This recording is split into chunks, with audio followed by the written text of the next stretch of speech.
Absolutely. So what I'd like to share with your audience, and this is something that I share with my students in the academy, is that I have a framework that I a 4-step framework that I step people through in terms of how to increase their leadership. And we're talking a lot about coaching and leadership today, but all of us, regardless of what we do, business or corporate or whatever it is, we're all leaders in one capacity. And so the four things that I would share is number one is that I call my framework the LEAD framework, LEAD.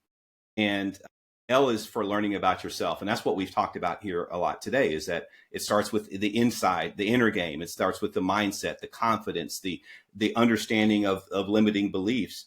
And sometimes we need help in understanding those, as we talked about.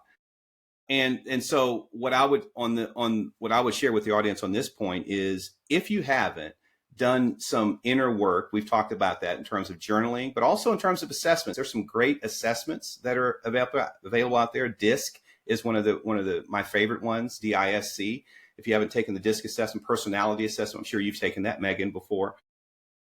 And these assessments are, again, helping you identify where you are today. And then the E is enrolling others in your vision. As leaders, we have to know where we're going to go. And sometimes it's so easy to talk about what we don't want to happen and what we don't want, as opposed to thinking about what we do want. And if you ask anybody, well, what is your goals? That, they'll kind of struggle with that. But if you ask them what they don't want, they can talk about that all day long, right? And so understanding what your goals are, number one. But to the point that you made earlier, it's not just enough to have goals. But you have to start taking actions toward them.